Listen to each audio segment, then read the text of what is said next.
Ventilator দুটো ভাগ, একটা হচ্ছে ইনভেসিভ, একটা নন ইনভেসিভ।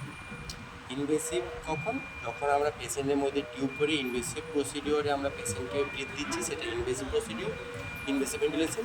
যখন আমরা কোনো রকম ইন্টুবেট বা ট্র্যাকেস্টমি মানে ইনভেসিভ প্রসিডিওর ছাড়াই শুধুমাত্র মাস্কের মাধ্যমে নন ইনভেসিভভাবে পেশেন্টকে ভেন্টিলেট করছি, তখন হচ্ছে non invasive ventilation. Non invasive ভেন্টিলেশনে মেনলি দুটো মোড, একটা হচ্ছে বাইপেপ, একটা হচ্ছে সিপেপ। বাইপেপ হচ্ছে bi level positive air pressure. BiPAP আমরা মেনলি ইউজ করি কার্বন ডাইঅক্সাইড পাস আউটের জন্য আর অক্সিজেনের জন্য।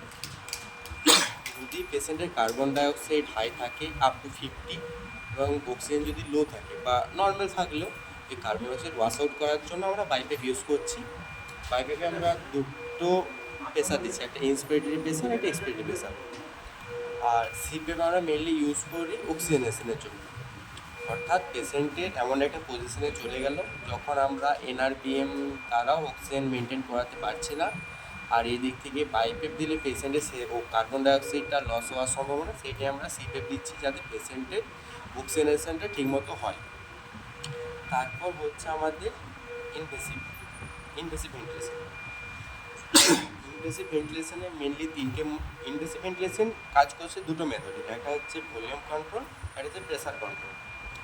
ভলিউম কন্ট্রোলে আমরা টাইটেল ভলিউম ফিক্স রাখি, টাইটেল ভলিউম ফিক্স রেখে ইন্সপিরেটরি প্রেসারে নিজে নিজে সেট হয়ে যায়।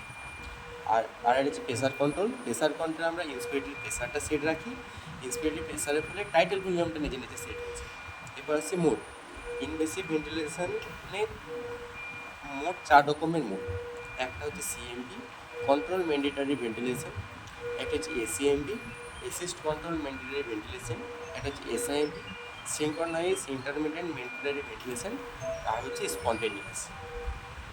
সিএমভি হচ্ছে কন্ট্রোল ম্যান্ডেটরি ভেন্টিলেশন, মানে পুরো কন্ট্রোল মেশিনের হাত। অর্থাৎ আমরা এখানে ভেন্টিলেটার যে সেট করে রাখবো, মেশিন পেশেন্টকে সেই পরিমাণে ব্রিথ দেবে, সেই পরিমাণে টাইটেল ভলিউম। তারপর যদি পেশেন্টের নিজের চাহিদা পূরণ না হয় তখন পেশেন্ট নিজে থেকে ব্রিথ চাই, সিএমপিতে থাকলে কিন্তু মেশিন সেই এক্সট্রা ব্রিথ দেবে না। এটা আমরা মেনলি কখন ইউজ করি? যখন জেনারেল অ্যানাস্থেসিয়ার উপর পেশেন্টের ওটি হয় বা পেশেন্টের ব্রেন ডেথ হয়ে গেছে, পেশেন্টকে আমরা জেনে নিই পেশেন্ট নিজে থেকে ব্রিথ নেবে না, তখন আমরা মেনলি সিএমপি ইউজ করি। তারপর আছে assist control mandatory ventilation. Assist control বলতে এখানে দু রকমের ব্রিথ হয়, একটা অ্যাসিস্ট ব্রিথ, একটা হচ্ছে কন্ট্রোল ব্রিথ। একটা এখানে অ্যাসিস্ট কন্ট্রোল আমরা যেটা মেন সেট করে রাখি, মেশিন পেশেন্টকে সেটটা ব্রিথটা দেবে, তারপর যদি এক্সট্রা ব্রিথ দিই, যেমন এখানে আমরা সেট করে রেখেছি 14টা ব্রিথ, কিন্তু পেশেন্ট নিচ্ছে 16টা বা 17টা ব্রিথ। অর্থাৎ পেশেন্ট নিজের থেকে এক্সট্রা 3টে ব্রিথ নিচ্ছে। এই যে এক্সট্রা ব্রিথ নেওয়াটা এটা সিএমভিতে দেবে না, এটা এসিএমভিতে দেবে। মানে এক্সট্রা পেশেন্টের যদি চাহিদা থাকে এক্সট্রা ব্রিথ এসিএমভিতে থাকলে মেশিন দেবে। আর এখানে টাইটেল ভলিউম ফিক্সড, অর্থাৎ এখানে যে 350 টাইটেল ভলিউম, এক্সট্রা ব্রিথগুলোতেও টাইটেল ভলিউম কিন্তু 350, কম না বেশিও না। তারপর হচ্ছে এসআইএমভিতেও সেম,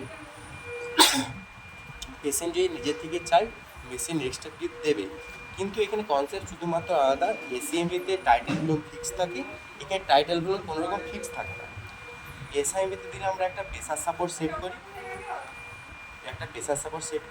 এই প্রেসার সাপোর্টের মাধ্যমে যে এক্সট্রা ব্রিথ দেয়, পেশেন্ট নিজে থেকে টাইটেল ভলিউম নেই, মানে পেশেন্ট যে পরিমাণ টাইটেল ভলিউম নিতে চাইবে মেশিন সেই পরিমাণে টাইটেল ভলিউম দেবে, সেই জন্য আমরা প্রেসার সাপোর্ট সেট করি। তারপর আছে স্পন্টেনিয়াস, এখানে পুরোপুরি কন্ট্রোল পেশেন্টের হাতে, মানে পেশেন্ট যতটা টাইটেল ভলিউম টানবে, যে পরিমাণ স্পিডে পেশেন্ট টানবে মেশিন সেই পরিমাণে দেবে, এখানে মেশিনের কোনো হাত নেই।